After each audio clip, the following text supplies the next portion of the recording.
이런 말씀을 시작하기 전에 질문 하나 하겠습니다. 동서고금을 막론하고 사람들이 제일 좋아하는 단어가 무엇일까요? 동서고금을 막론하고 사람들이 제일 좋아하는 단어가 무엇일까요? 젊은 사람들은 사랑을 생각할지 모르겠습니다. 또 몸이 약한 분들은 헬스, 건강을 생각할지 모르겠습니다. 가난한 사람들은 돈을 생각할지도 모르겠습니다. 그런데 오늘 그래서 보니까 사람들이 제일 좋아하는 단어는 blessing, 복이라는 단어라고 합니다. 새해가 되면 뭐라고 인사합니까? 새해 복 많이 받으십시오. 우리나라를 비롯한 일본, 중국, 동양 사람들은 복을 참 좋아합니다. 얼마나 복을 좋아하는지 베개에다가도 복자를 새겨놓고 수저에다도 복자를 새겨놓습니다. 심지어 화장실 안에까지도 복자를 그려놓는 경우가 많습니다. 동양에서는 옛날부터 오복, 오복을 중시할 정도로 복을 매우 좋아했습니다. 그런데요, 이 복을 좋아하는 것은 비단 동양에서뿐만 아니라 서양에서도 마찬가지입니다. 뉴질랜드나 호주나 미국에서 God bless you 라고 인사했을 때 화나는 사람을 보셨습니까? 아니면 기분 나쁜 표정을 짓는 사람을 보셨습니까? 저는 37년 동안 외국 생활하면서 아직까지 단 한 명도 보지 못했습니다. 제가 God bless you라고 말하면 화를 내는 것이 아니라 오히려 반가운 표정으로 Thank you 그렇게 고맙다는 인사를 합니다. 오늘 아침에도 어, 밖에 나가서 차를 세차를 하는데 2층 집 할머니를 오랜만에 만났습니다. 그래서 제가 해피 뉴 이어 블레스 유 하니까 땡큐 하면서 너무너무 좋아하는 것이었습니다. 서양 사람들도 블레싱, 복을 좋아합니다.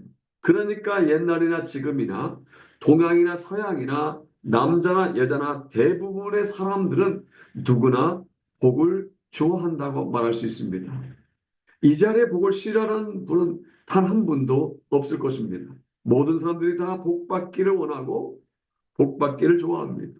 대부분의 종교들이 복을 지향하고 있고 사람들에게 복받는 비결을 가르치고 있습니다. 우리 기독교도 사실은 복의 종교라고 복의 기독교라고 말할 수 있습니다. 우리 흔히 전도할 때 뭐라고 말합니까? 예수 믿고 복 받으세요. 이렇게 말하지 않습니까? 또 우리가 부르는 찬송가 가사를 가만히 살펴보면 복에 대한 가사가 참 많습니다. 찬송가 28장에 보면 복의 근원 강림하사 이런 복에 대한 가사가 들어있습니다. 찬송가 429장에도 보면 받은 복을 세어 보아라 크신 복을 내가 알리라 복에 대해 언급하고 있고 433장에도 영생의 복 받기를 원합니다라고 하면서 역시 복에 대한 가사가 언급되어 있습니다. 성경에도 보면 자세하게 보면 복에 대한 말씀이 굉장히 많이 나옵니다. 어느 학자에 의하면 제가 직접 찾은 것은 아닙니다. 어느 학자의 주장에 의하면 복이라는 단어가 119절에 걸쳐서 무려 130번 이상 언급되어 있다고 합니다. 그리고 성경에는요, 복받은 인물들이 굉장히 많이 등장합니다.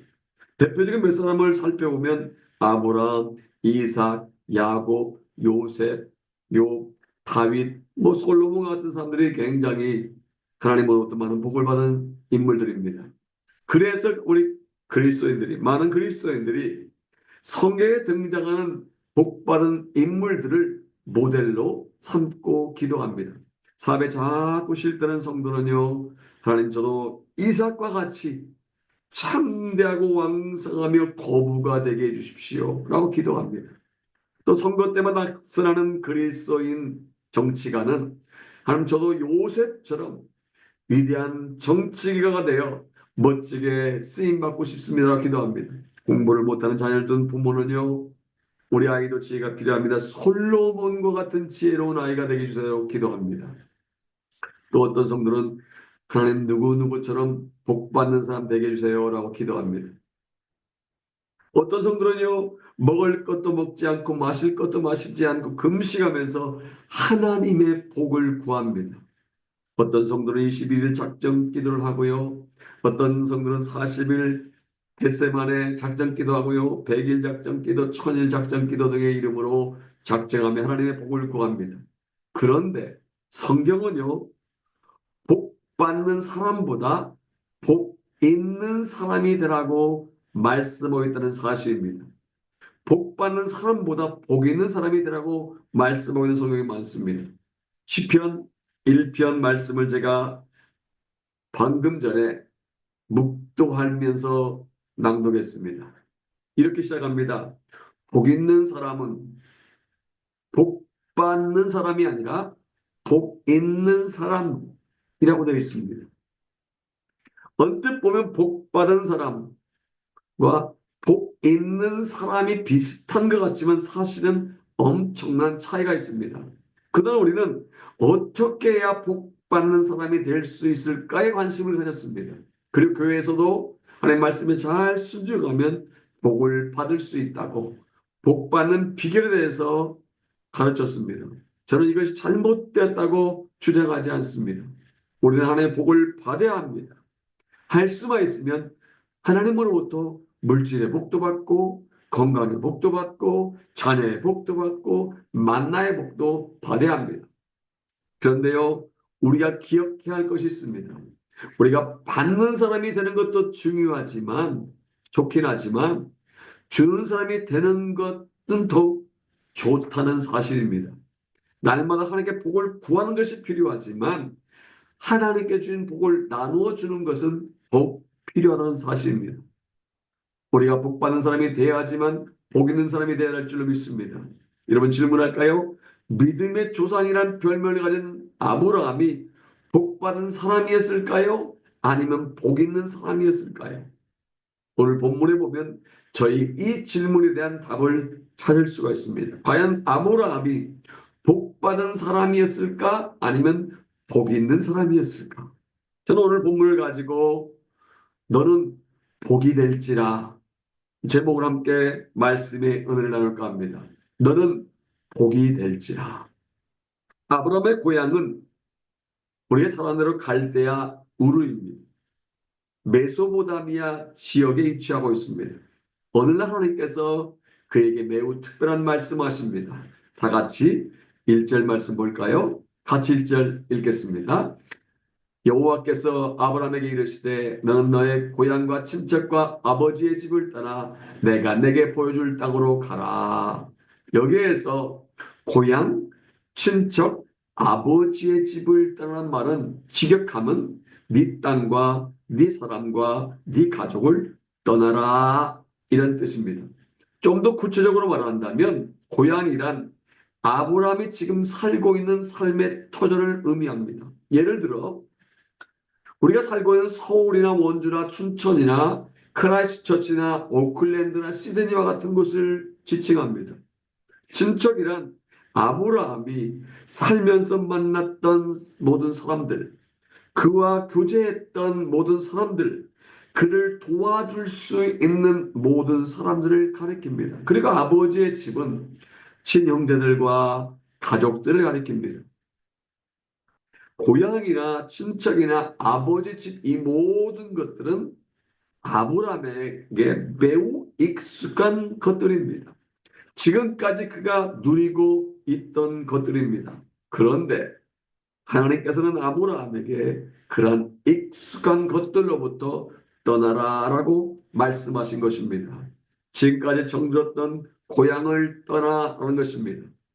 지금까지 서로 교제하며 서로 돕고 살았던 사람들을 떠나는 것입니다.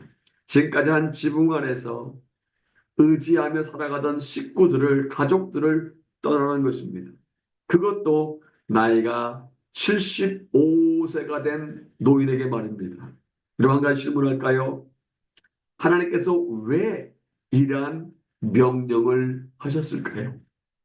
하나님께서 백발이 된 노인네 아브라함을 고생시키기 위해서일까요? 아니면 잘 살고 있는 사람 바보 만들기 위해서일까요? 한번 생각해 보시기를 바랍니다. 왜 하나님께서 아브라함에게 고향과 친척과 아버지의 집을 떠나라고 말씀하셨을까요? 이유가 있습니다.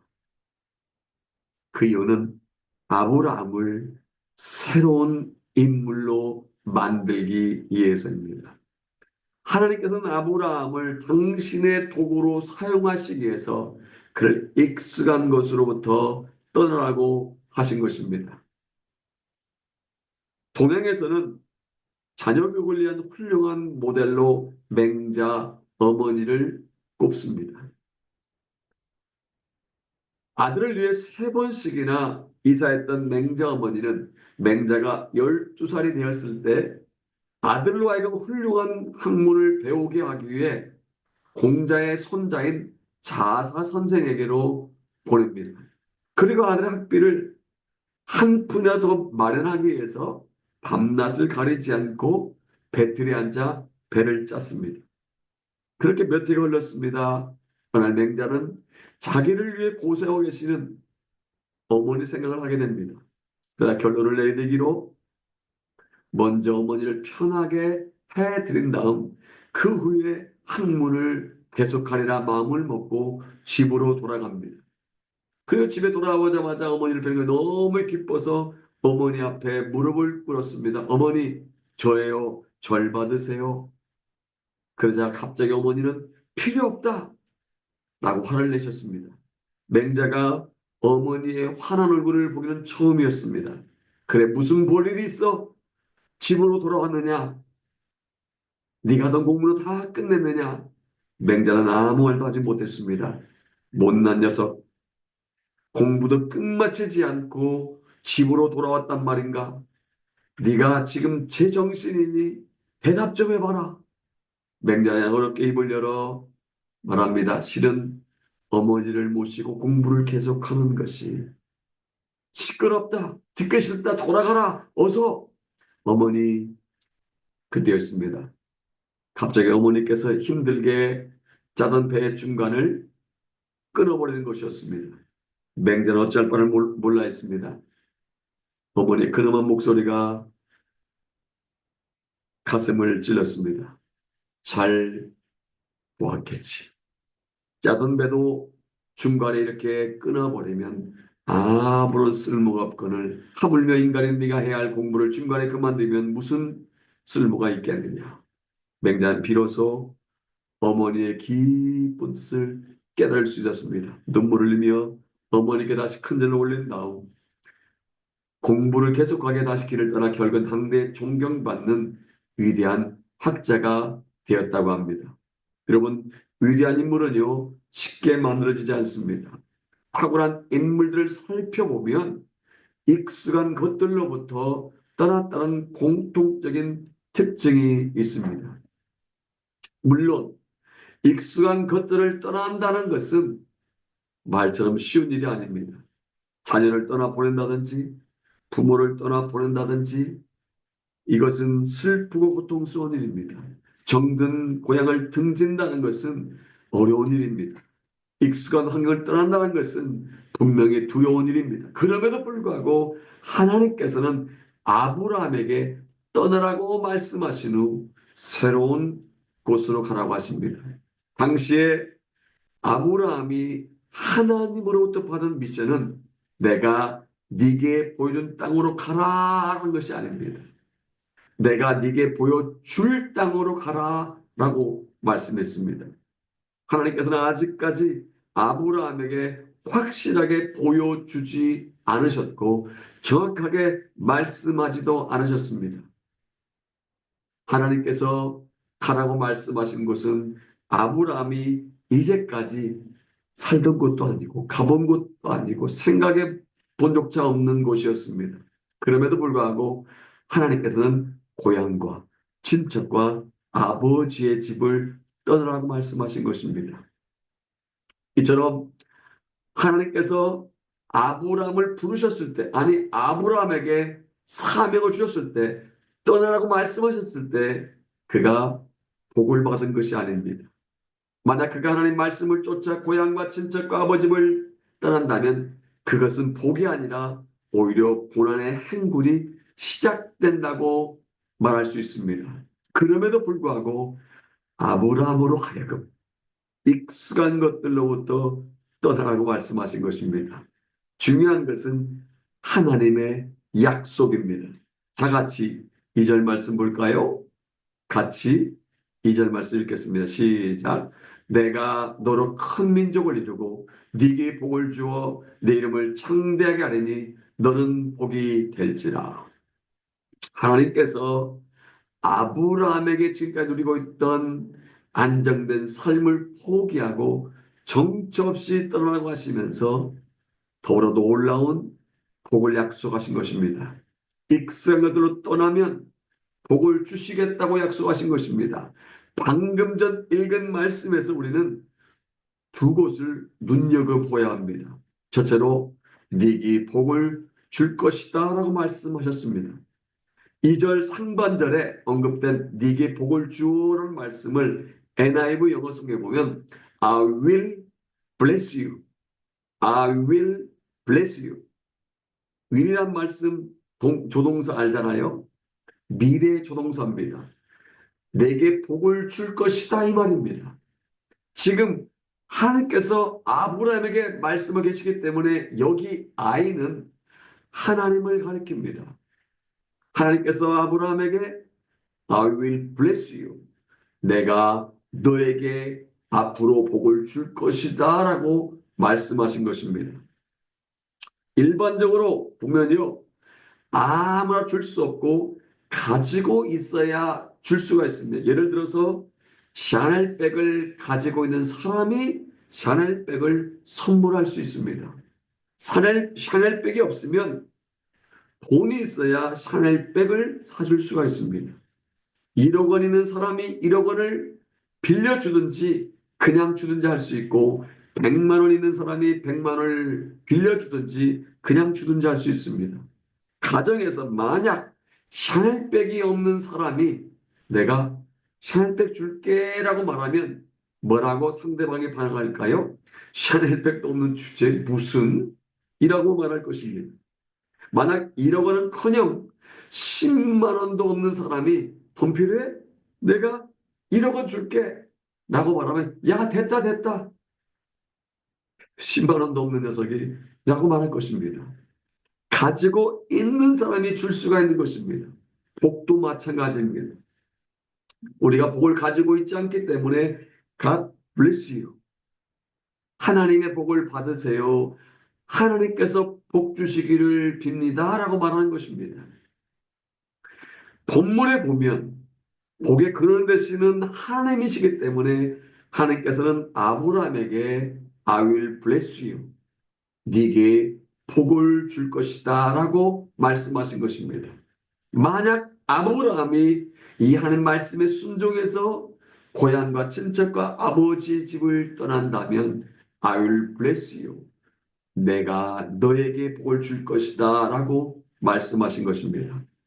둘째로 우리가 눈여겨볼 말씀은 너는 복이 될 것이다 이 부분입니다. 2절 하반절에 너는 복이 될 것이다 라는 부분을 NIV 영어 성경에 보면 You will be a blessing. You will be a blessing이라고 번역되어 있습니다. 그리고 본문에 이어진 3절에 보면 모든 민족이 너로 말미암아 복을 얻을 것이라는 엄청난 선언을 하십니다. 2절 하반절 과거 사용하던 개역 성경에는 너는 복의 근원이 될지라 라고 번역해 놓았지만 현재 우리가 사용하고 있는 개역 개정판에는 원어에 더 가깝게 너는 복이 될지라 will bless 다음에 you will be a blessing이라고 번역해 놓았습니다. 그러니까 아브라함은 복 받은 사람인 동시에 복 있는 사람이 된다는 것입니다. 당신의 말씀에 순종해서 고향과 친척과 아버지를 떠나면 복을 받는 동시에 복 있는 사람이 된다는 것입니다. 결국 아브라함은 하나님 말씀에 순종해서 이러한 약속의 복을 받게 됩니다. 그래서 세계 모든 민족과 열방이 그를 통하여 복을 받게 된다는 의미로 그 이름을 열국의 아비란 뜻으로 아브라함으로 바꿔주십니다. 과거에는 아브람이었지만 이제 아브라함으로 바꿔주십니다. 그럼 그 이후부터 복 있는 사람이 됩니다. 하나님의 복이 아브라함을 통해 세계 모든 열방과 민족에게 전해져서 복을 받게 됩니다. 로마서 4장 16절에 보면 이 사실을 잘 알 수 있습니다. 함께 읽어볼까요? 시작. 그러므로 상속자가 되는 그것이 은혜에 속하기 위하여 믿음으로 되나니 이는 그 약속을 그 모든 후손에게 굳게 하려 하심이라. 율법에 속한 자에게 뿐만 아니라 아브라함의 믿음에 속한 자에게도 그러하니 아브라함은 우리 모든 사람의 조상이라. 사실 엄밀하게 따지면 아브라함은 우리의 조상이 아닙니다. 왜요? 우리는 유대인의 혈통으로 태어나지 않았기 때문입니다. 우리는 이스라엘에 태어나지 않았습니다. 유대인이 아닙니다. 그런데요, 아브라함이 주신 하나님의 약속은 율법에 속한 유대인들에게 뿐만 아니라 믿음에 속한 모든 사람에게도 해주신 약속이라는 것입니다. 혈통으로 유대인의 피를 이어받지는 않았다 할지라도 아브라함처럼 하나님을 믿는다면 아브라함이 하신 하나님의 약속이 동일하게 적용이 된다는 것입니다. 또 갈라디아서 3장 14절에서도 거듭 강조하고 있습니다. 함께 볼까요? 같이 읽겠습니다. 이는 그리스도 예수 안에서 아브라함의 복이 이방인에게 미치게 하고 또 우리로 하여금 믿음으로 말미암아 성령의 약속을 받게 하려 함이라. 아브라함의 복은요, 예수를 믿는 모든 성도들에게 동일하게 해당되는 복이라는 것입니다. 여러분 믿으십니까? 만약 예수님을 자신의 구주로 믿고 섬기는 성도라고 한다면 하나님께서 아브라함에 약속하신 두 가지 복, I will bless you, 내가 너에게 복을 줄 것이다와 You will be a blessing, 너는 복이 될 것이다 하는 두 가지 복을 받을 수 있다는 것입니다. 그러므로 아브라함이 하나님으로부터 받았던 복을 예수를 믿는 우리에게도 동일하게 받게 되는 것입니다.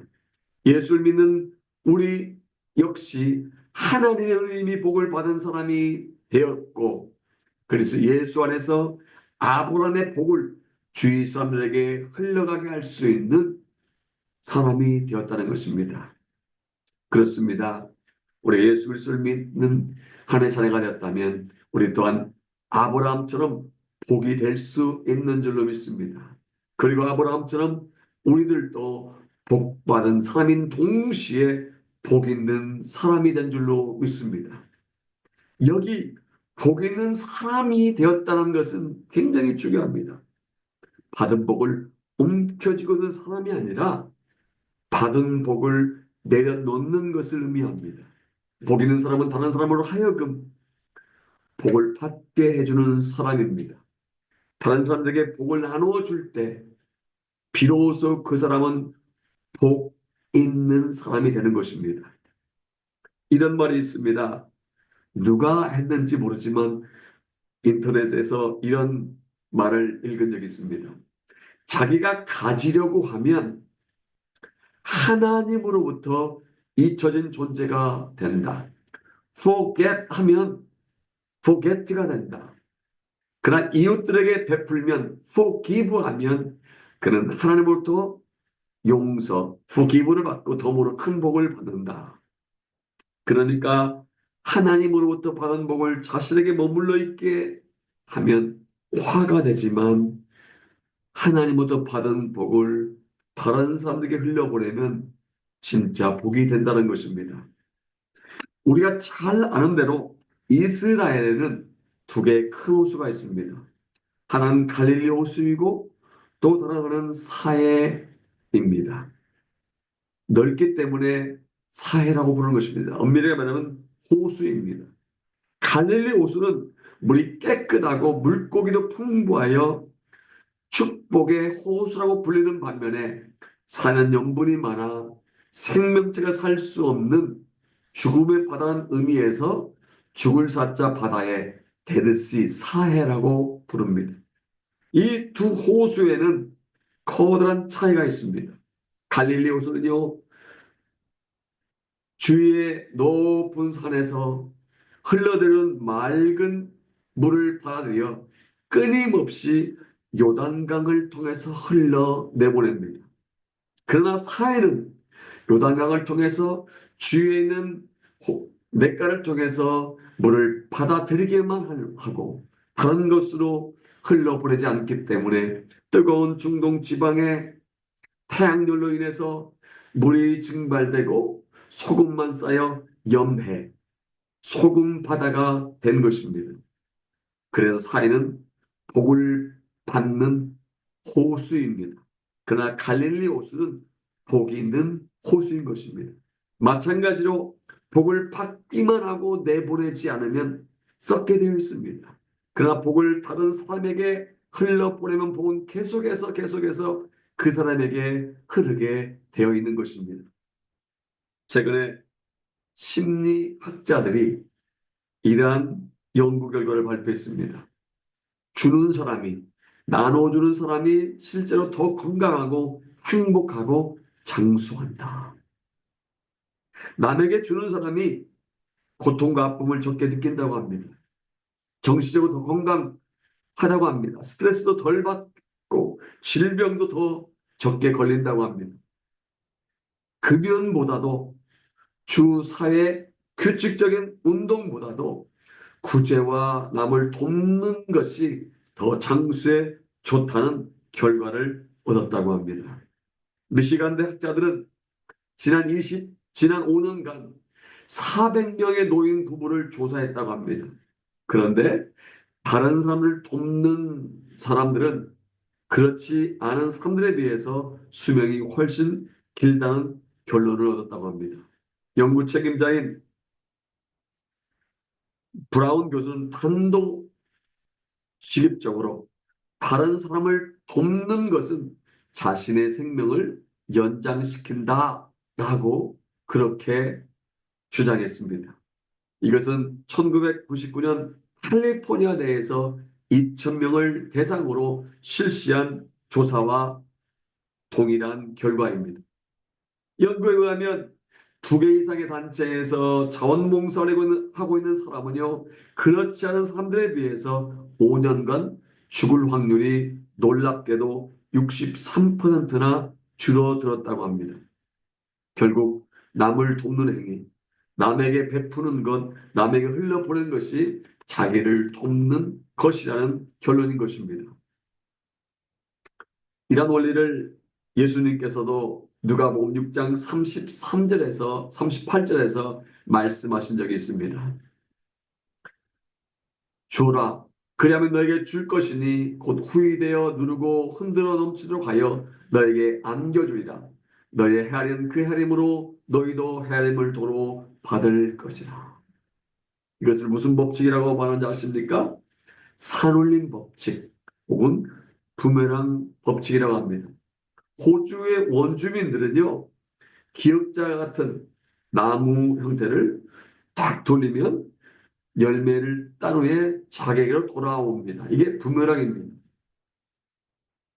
그러니까 하나님께 주신 복을 다른 사람에게 흘려보내면, 다른 사람에게 전해주면 더 많은 복이 나에게 온다는 것입니다.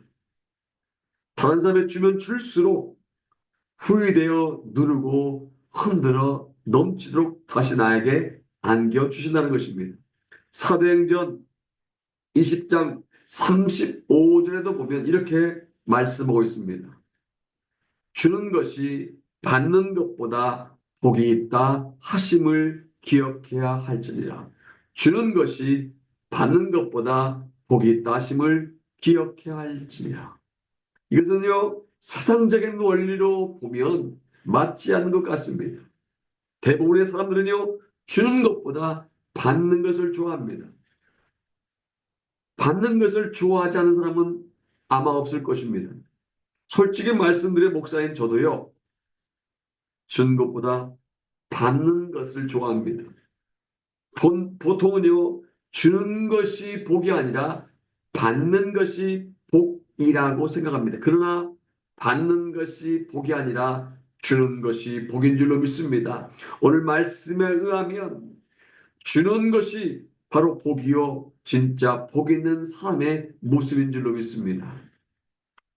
이제 2025년도가 시작되었습니다. 2025년 한 해 동안 우리 월드 하모니 가족들이 복받은 사람으로 만족하지 말고 받은 복을 계속해서 다른 사람에 흘려보내는 복 있는 사람이 되기를 소원합니다. 물질이 있다면 물질로, 시간이 있다면 시간으로, 기도할 수 있다면 기도로, 복음을 듣지 못한 사람이 있다면 복음을 전함으로 축복의 통로가 되는 저와 여러분 되시기를 바랍니다. 사랑하는 어머니 여러분, 이제 말씀을 맺겠습니다. 결론입니다. 우리는 하나님의 복을 받아야 합니다. 할 수만 있으면 하나님으로부터 물질의 복도 받아야 하고, 건강의 복도 받아야 하고, 자녀의 복도 받아야 하고, 만남의 복도 받아야 하고, 결혼의 복도 받아야 합니다. 그런데 우리가 기억해야 할 것은 복 받는 사람이 되는 것이 좋기는 하지만 주는 사람이 되어야 한다는 것입니다. 날마다 하나님께 복을 구하는 사람이 되어야 하지만 하나님께 나눠주는 것을 하나님께 주신 것을 나눠주는 복 있는 사람이 되어야 할 줄로 믿습니다. 예수님을 믿고 구원받은 우리 그리스도인들은요, 복덩어리들이라고 말할 수 있습니다. 우리가 가는 곳마다 그곳에 하나님의 복이 임하게 해야 합니다. 우리가 만나는 사람마다 우리 때문에 잘 되게 해야 합니다. 우리가 들어가는 가게마다, 식당마다, 사업장마다 그렇게 되는 복이 임해야 합니다. 저는요, 어느 사업장을 가도 그 사업장을 위해서 축복합니다. 믿지 않는 사업장 주인하면 믿게 해주시고 이 사업장이 복된 사업장이 되게 해주십시오. 또 우리 성도님이 경영하는 사업장에 가면 이 사업장이 하나님의 복으로 충만케 하시고 선교센터가 되게 해주세요라고 기도합니다. 우리는 복덩어리들입니다. 가는 곳곳마다 우리가 받은 복을 나누어 줘야 합니다. 그래서 팔이 날리던 식당에 우리가 가면 손님들이 갑자기 밀어닥쳐서 주방에서 음식 준비를 제때 하지 못해 손님들로부터 다른 손님들로부터 핀찬을 들을 정도로 바빠져야 합니다. 가게 손님이 없어 가게 주인이 꾸벅꾸벅 졸다가도 우리가 가면 손님이 너무 많아져서 주인이 화장실 갈 수 없을 정도로 바빠져야 합니다. 왜 그렇습니까? 우리가 누구이기 때문입니까? 우리가 복덩어리이기 때문입니다. 그러므로 어떤 곳으로 가든지 어느 곳에 있든지 누구를 만나든지 축복의 통로가 되는 저와 여러분 되시기를 바랍니다. 하나님께서 아브라함에게 말씀해 주신 You will be a blessing. 너는 복이 될지라는 약속이 예수 안에서 영적으로 아브라함의 후손이 된 우리에게도 동일하게 해당되는 약속이기 때문에 아브라함처럼 복 받는 사람, 더 나아가서 복 있는 사람 되시기를 주님의 이름으로 축복합니다. 아멘.